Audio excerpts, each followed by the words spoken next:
قرآن مجید کا اپنا فلسفہ کیا ہے،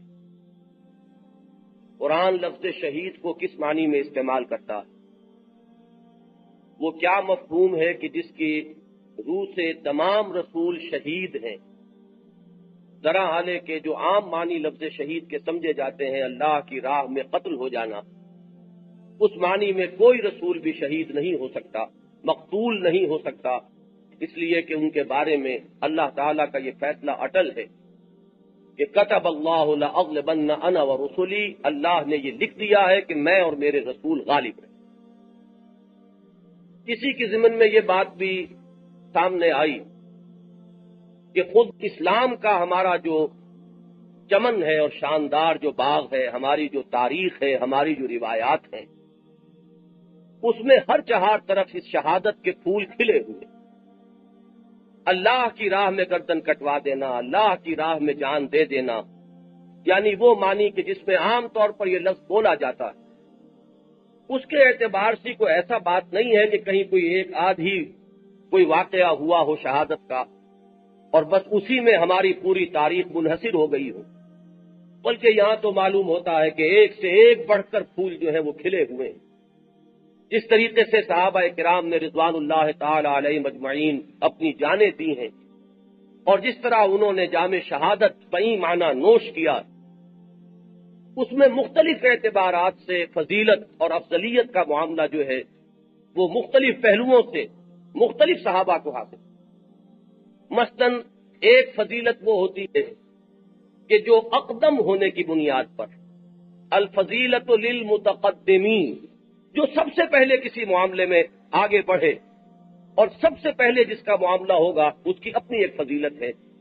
یہ فضیلت جیسا کہ میں نے پچھلی مرتبہ عرض کیا، یہ حضرت سمیہ رضی اللہ تعالی عنہا اور حضرت یاسر رضی اللہ تعالی عنہ یہ ان کے حصے میں آئی ہے۔ یہ وہ شرف ہے جو ان سے کوئی چھین ہی نہیں سکتا۔ جس طرح انہوں نے اپنی جان پر کھیل جانا منظور کیا، جان دے دینا، اس کے لیے وہ آمادہ ہوئے، لیکن کوئی کلمہ کفر جو ہے زبان سے ادا کرنے کے لیے تیار نہیں ہوئے، اس کے باوجود کہ ہمارے دین میں اس کی بھی گنجائش ہے کہ اگر کوئی شخص صرف جان بچانے کے لیے کلمہ کفر کہہ دے، وَقَلْبُهُ مُطْمَئِنٌ عَلَى الْإِيمَانِ، اس کا دل جو ہے اطمینان پر قائم ہو، بالکل مطمئن ہو، تو یہ ایک ہیلا یا وقتی بہانہ اگر کوئی بنا کر اپنی جان بچا لیتا ہے تو رخصت موجود ہے۔ لیکن عزیمت کے راستے پر جن لوگوں نے شمع روشن کی ہیں، جن کی مثالوں سے خود ہمارے اندر ولولے پیدا ہوتے ہیں، ظاہر بات ہے کہ وہ مثالیں تو پھر عظیمت ہی کی ہیں۔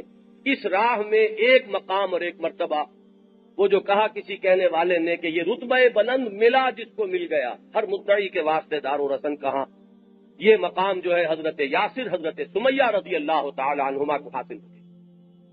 پھر میں نے عرض کیا تھا حضرت مصعب بن عمیر، نوجوانوں میں یہ شہادت بڑی عظیم شہادت جو غزوہ احد میں ہوئی، ان کی مثال تو واقعتاً ایسی ہے کہ ہمارے نوجوان اسے اپنے سامنے اور ایک آئیڈیل کی حیثیت سے اگر رکھیں تو واقعہ یہ ہے کہ شاید بہت سی زندگیوں کے اندر ایک ولولہ، ایک جذبہ تازہ جو ہے وہ پیدا ہو جائے اور کسی بہت بڑی تبدیلی کا پیش خیمہ یہ چیز بن جائے۔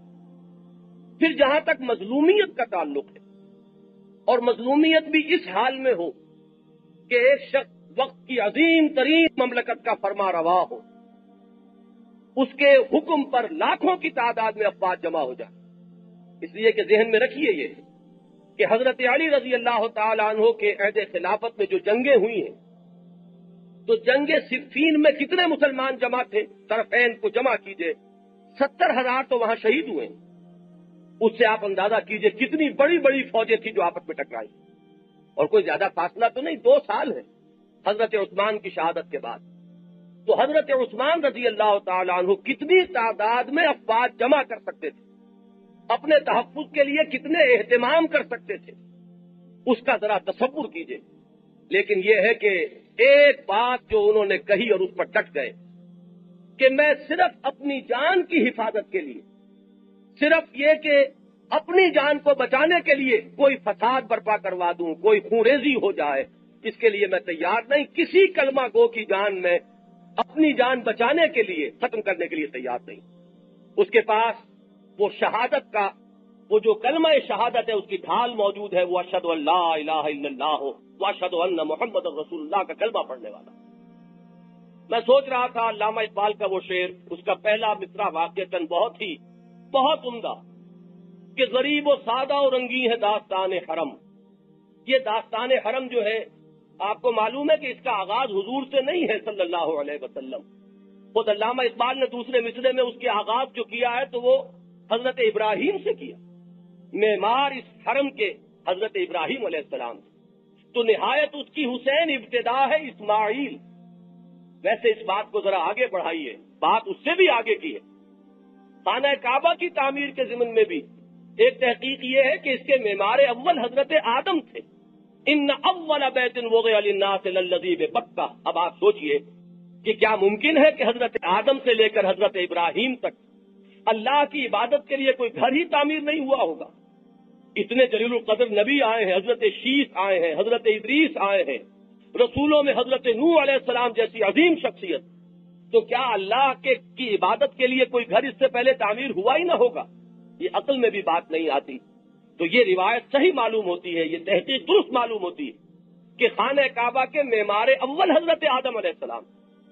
تو میں آج سوچ رہا تھا، ایک عجیب بات سامنے آئی، قرآن مجید نے جس قدر اہتمام کے ساتھ حضرت آدم علیہ السلام کے دو بیٹوں کا واقعہ بیان کیا، وَاتْلُ عَلَيْهِمْ نَبَأَ ابْنَيْ آدَمَ بِالْحَقِّ إِذْ قَرَّبَا قُرْبَانًا فَتُقُبِّلَ مِنْ أَحَدِهِمَا وَلَمْ يُتَقَبَّلْ مِنَ الْآخَرِ قَالَ لَأَقْتُلَنَّكَ۔ دو بیٹے ہیں، حضرت حابیل اور دوسرے کا نام قابیل ہے۔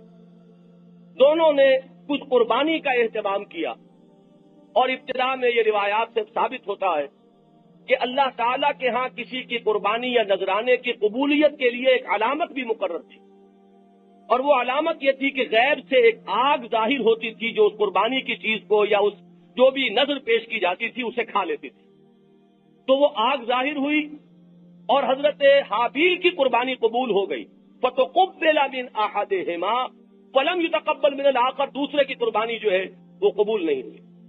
اب اس سے بھی یہ ثابت ہوتا ہے کہ کوئی نہ کوئی واضح علامت ہونی چاہیے، ورنہ کیسے معلوم ہو میں نے بھی قربانی دی، آپ نے بھی قربانی دی، کیسے معلوم ہوا کہ یہ اللہ کے ہاں قبول ہو گئی اور یہ قبول نہیں ہوئی؟ تو کوئی نہ کوئی ظاہری علامت اس کی ہونی چاہیے، اور روایات سے معلوم ہوتا ہے کہ یہی اس کی علامت تھی۔ اور ان کا ایک قول بھی آیا ہے یہود کا کہ ہم نہیں مانیں گے جب تک کہ وہ آگ جو ہے وہ قربانی کو نہ کھائے۔ تو جواب دیا گیا ہے کہ مجھ سے پہلے یہ سب کچھ ہوتا رہا، پھر بھی تم نے نبیوں کو قتل کیا، تو معلوم ہوا کہ یہ ایک علامت مقرر تھی۔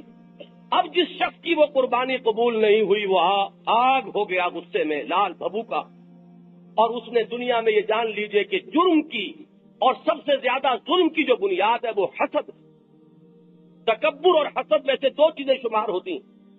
لیکن تکبر جو ہے در حقیقت وہ ایک انسان کا سبجیکٹو احساس ہے، ایک داخلی احساس ہے، اور حسد جو ہے اس کا تعلق دوسرے شخص سے ہوتا ہے۔ کسی کے اندر یہ خوبی کیوں ہے، کسی کو یہ مقام کیوں مل گیا، کسی کو یہ رتبہ کیوں عطا ہو گیا، اس سے بھی کیوں نہ زائل ہو جائے، کیوں نہ سلب ہو جائے، یہ احساس جو ہے یہ حسد۔ اور تمام گناہوں کی اور غالب سب سے خاص طور پر جو آپس میں ظلم و تعدی ہوتی ہے اس کی اصل بنیاد یہی حسد۔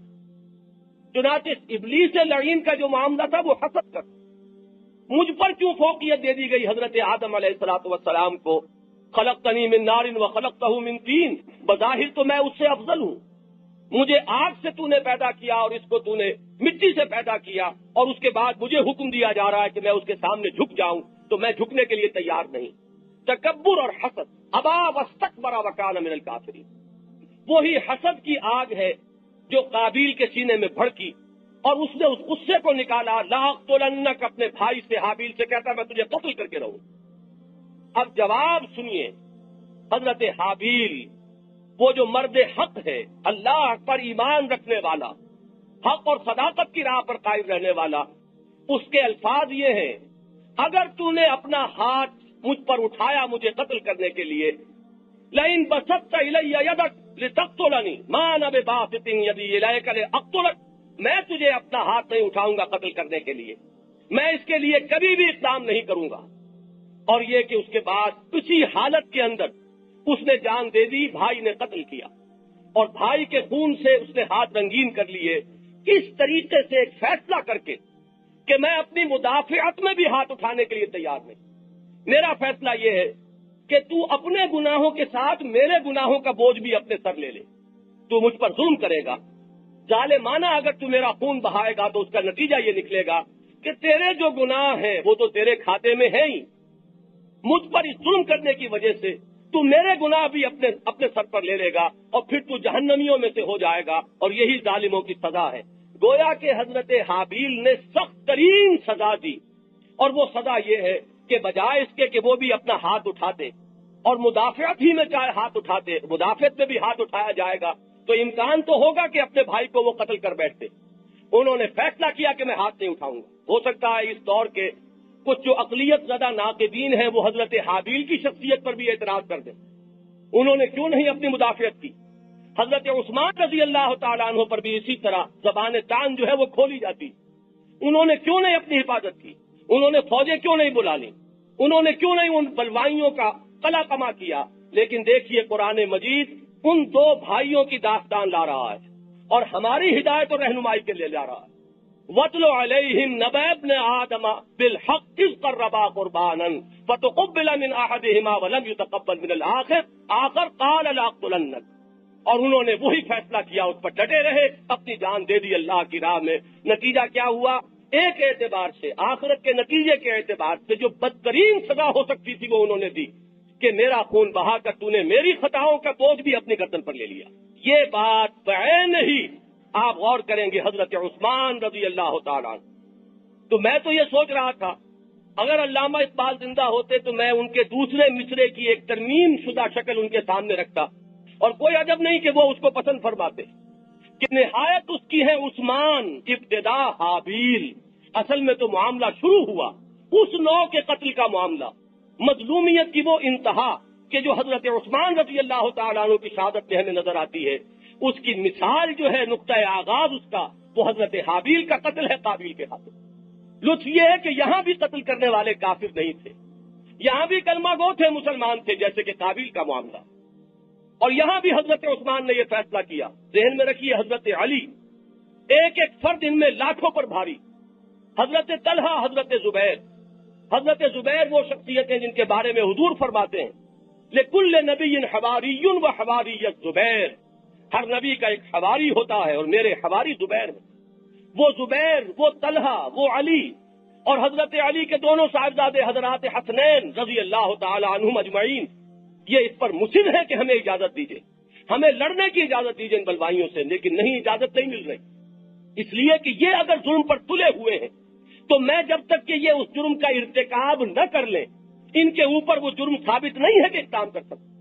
یہ میری جان لینا چاہتے ہیں، میں ان لوگوں کے لیے ان کے کوئی بھی فتنے کا دروازہ اپنی جان بچانے کے لیے کھولنا نہیں چاہتا۔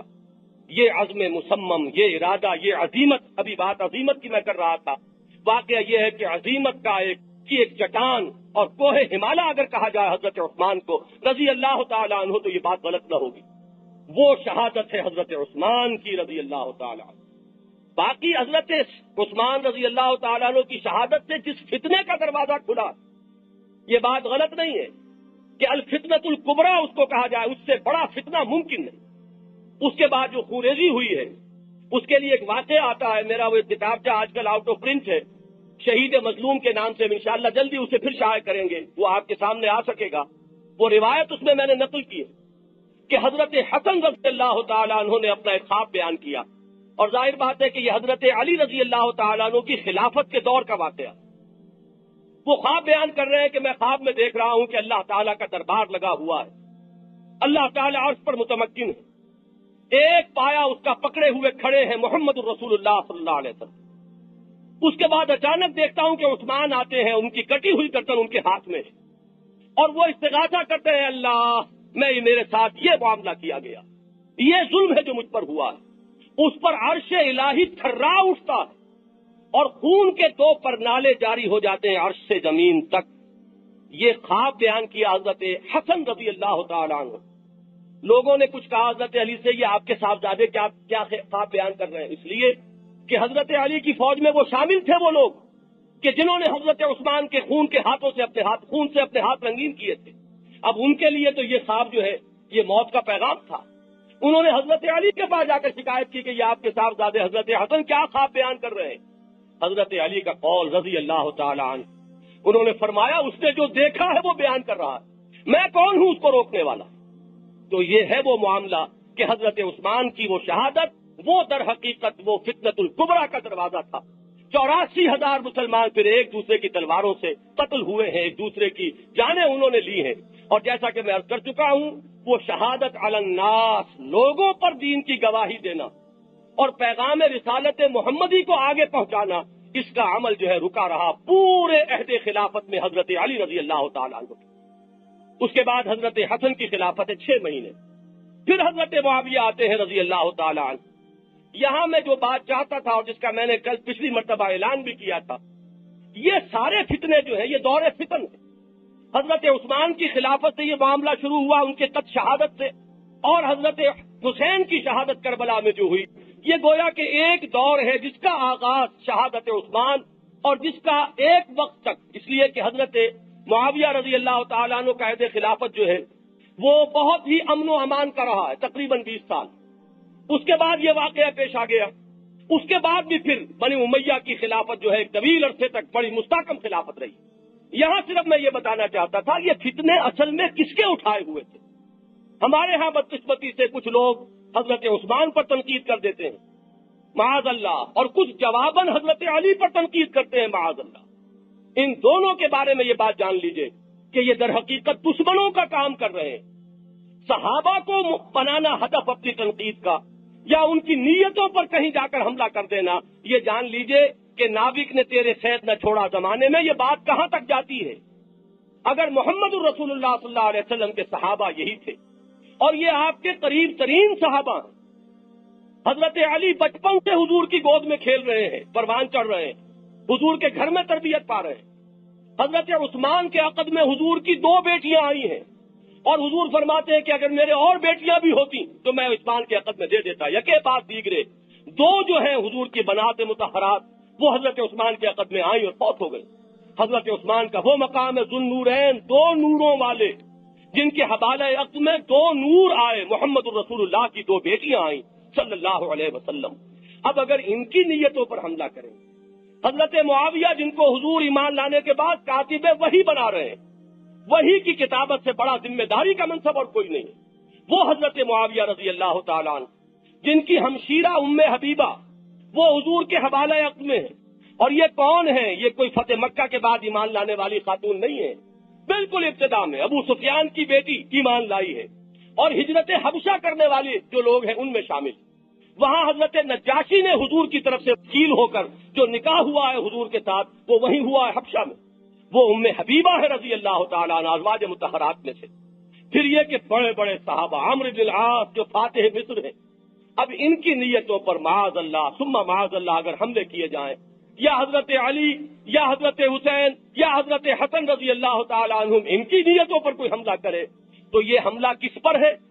یہ حملہ محمد الرسول اللہ صلی اللہ علیہ وسلم پر.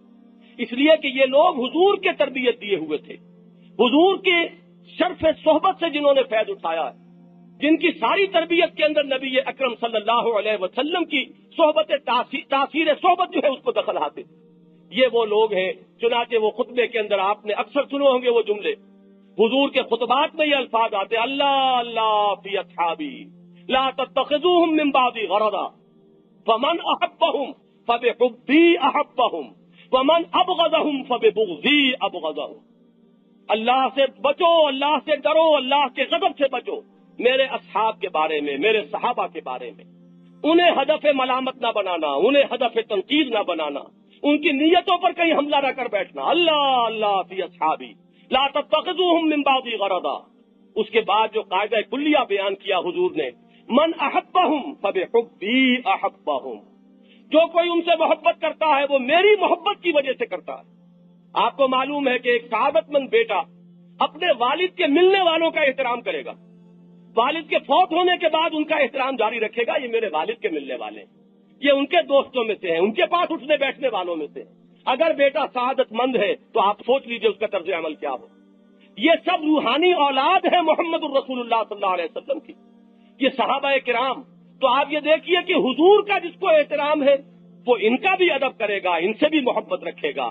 من احبہم فبحبی احبہم، جس کسی نے بھی ان سے محبت کی در حقیقت میری محبت کی وجہ سے محبت کی.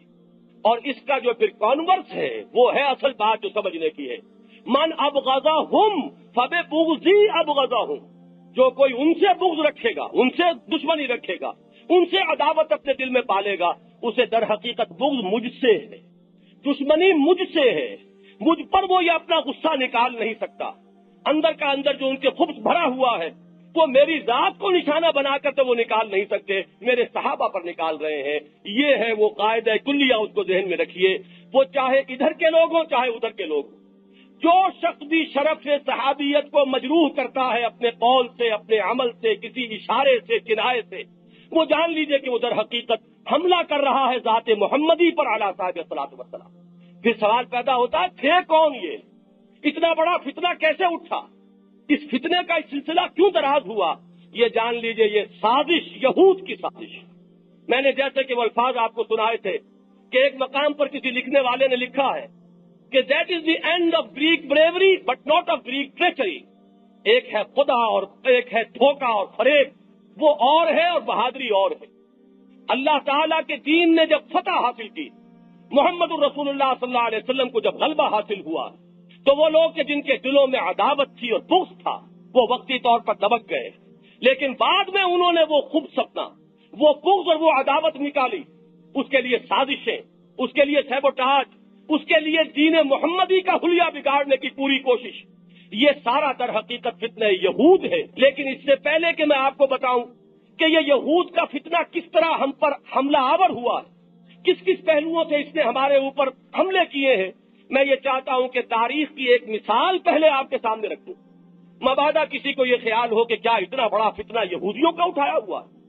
یہ 84,000 مسلمان جو قتل ہو گئے، یہ صرف ایک یہودی کی سازش ہے، ایک یہودی کی سازش، اور اتنی نتیجہ خیز کہ اس سے اتنے بڑے بڑے فتنے عالم اسلام میں پیدا ہو گئے. اور یہ 84,000 تو وہ 4.5 سال کے دوران ہوا ہے. اس کے بعد اس فتنے نے، اس کے جو برگ و بار ہماری پوری تاریخ کے دوران آئے. آپ اگر حملہ دیکھیں گے ہلاکو کا اور فال آف بغداد کا مطالعہ کریں گے، وہاں بھی آپ کو اس فتنے کے برگ و بار نظر آ جائیں گے. یہ ترکش مارا خدنگ آخری، یہ ٹیپو سلطان جو تھا شیر ہند، کہ جو واقعہ یہ ہے کہ اگر اس کا وہ چراغ زندگی کا اس وقت گل نہ ہو گیا ہوتا تو بر صغیر کی تاریخ کا دھارا بالکل اس کا رخ بدل چکا ہوتا. جس کے پہنچے ہوئے تھے نمائندے جو دربار خلافت میں، اور وہاں سے وہ معاملات طے ہو رہے تھے. لیکن یہ کہ عین وقت پر کس نے سازش کی، یہ سارے وہی آپ کا تانا بانا پوری اسلامی تاریخ میں نظر آئے گا. غداریوں کی داستان کے پیچھے وہی فتنہ نظر آئے گا.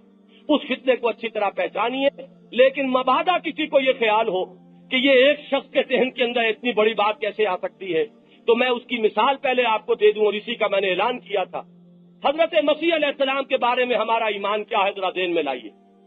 اللہ کے رسول جلیل القدر پیغمبر وہ وہی تعلیم لے کر آئے جو تمام رسولوں کی تعلیم تھی. ان کی تعلیم رسولوں کی تعلیم سے کہیں جدا نہیں تھی. نعوذ باللہ ثم نعوذ باللہ. تثلیث کے بارے میں ہم ایک لہجے کے لیے یہ گمان نہیں کر سکتے کہ حضرت مسیح علیہ السلام کی طرف بھی اس کی کوئی نسبت ہے اس عقیدے کی. معاذ اللہ ثم معاذ اللہ. توحید کامل کی دعوت دینے کے لیے تمام رسول آئے.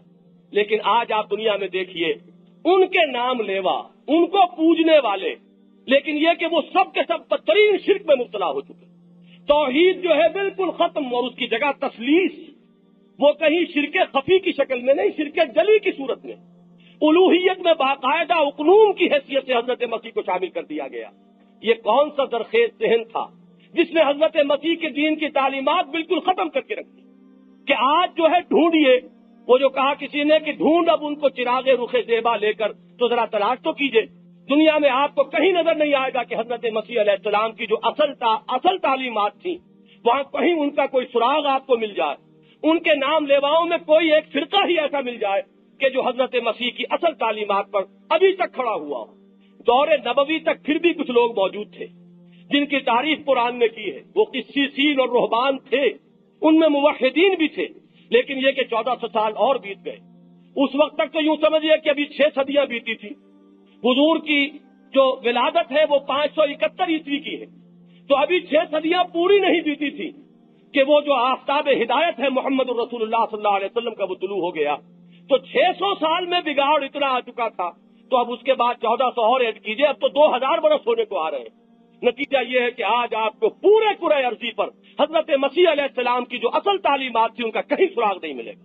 وہ ملے گا تو صرف قرآن مجید میں ملے گا، مسیح کے نام لیواؤں میں نہیں ملے گا. یہ سازش کیا تھی؟ ایک شخص جس کو پال کے نام سے دنیا جانتی ہے. میں نے ایک شخص کا بار بار یہاں تذکرہ کیا ہے جس نے وہ کتاب لکھی ہے 300. اس میں حضور کو وہ نمبر 1 پر لایا ہے تمام مشاہیر عالم میں. میں حیران ہوتا ہوں. اللہ تعالیٰ، میں نے پچھلی مرتبہ بھی آپ سے یہ عرض کیا تھا، اللہ تعالیٰ سے دعا کیجئے کہ اللہ تعالیٰ ان سچی باتوں کے کہنے کے طفیل اس شخص کو اسلام کی ہدایت دے دے. مسٹر ہارٹ، اس نے یہ لکھی ہے بات، بالکل صحیح بات، کہ حضرت مسیح علیہ السلام کی زندگی تک عیسائیت کی حیثیت یہودیت کی ایک جماعت یا یہودیت کے ایک فرقے کے سوا کچھ نہیں تھی. یہ وہی ایک سلسلہ ہے، سلسلہ بنی اسرائیل انبیاء کا. اس نے یہ بات لکھی ہے اور درست لکھی ہے کہ موجودہ مسیحیت جو ہے وہ ساری کی ساری ایجاد ہے سینٹ پال کی. اگرچہ اس نے تو لفظ سینٹ کی استعمال کیا ہے، لیکن یہ کہ یہ تسلیم کر رہا ہے کہ یہ ایجاد ہے سینٹ پال کی، ورنہ حضرت مسیح علیہ السلام کی طرف اس کی نسبت بالکل درست نہیں. اب ذرا 4 باتیں گن کر آپ یہ سمجھ لیجئے کہ کن کن پہلوؤں سے حضرت مسیح علیہ السلام کی اصل تعلیمات کو ختم کر کے اور اس کی جگہ بالکل نئے عقائد جو شامل کیے گئے. سب سے پہلی چیز ہمارے دین کی جڑ اور بنیاد وہ توحید. لیکن آپ کو معلوم ہے کہ حضرت مسیح علیہ السلام کی تعلیمات کو جس طرح مسخ کیا گیا، ان میں وہی توحید ہے کہ جس نے تثلیث کی شکل اختیار کی. اور آج بھی جو اناجیل اربعہ موجود ہے ہمارے پاس، ان کے اندر الحمدللہ ثم الحمدللہ اس تثلیث کا کہیں کوئی نشان موجود نہیں. یہ سارے عقیدے بعد میں گھڑے گئے، لیکن یہ کہ تاریخ جو ہے اس بات کی گواہی دے رہی ہے، کامیابی جو ہے وہ اس کی ایک بڑی نمایاں مثال ہے کہ وہ اصل دین جو ہے وہ کتاب میں لکھے ہوئے ہونے کے باوجود دنیا میں اس کا نام و نشان نہیں، اور توحید کی جگہ تثلیث. عقیدہ آخرت ہمارے دین کی دوسری بہت اہم بنیاد، بلکہ ہمارے عمل پر تو آپ کو معلوم ہے کہ زیادہ اثر جو ہوتا ہے وہ عقیدہ آخرت کا. وہ اکاؤنٹیبلٹی کا لفظ وہ آپ کے ہاں بہت چلا ہے بہت عرصے تک، اس کو ذرا ذہن میں تازہ کیجئے.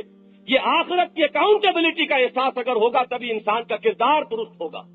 ورنہ یہ ہے کہ عقیدہ توحید بھی ہو سکتا ہے کہ وہ ذات و صفات کی ایک بحث، علمی بحث بن کر رہ جائے، جب تک کہ باز پرس کا احساس نہ ہو. ان الی ربک الرجعا، اپنے رب کی طرف لوٹ کر جانا ہوگا، محاسبہ ہوگا. اما من خاف مقام ربہ ونہى النفس عن الہوى، وہ شخص کے جو اپنے رب کے حضور میں کھڑے ہونے سے ڈرتا رہا، لرزتا رہا کہ جواب دہی کرنی ہوگی، ایک ایک عمل اور ایک ایک قول کی جواب دہی کرنی ہوگی. یہ عقیدہ آخرت.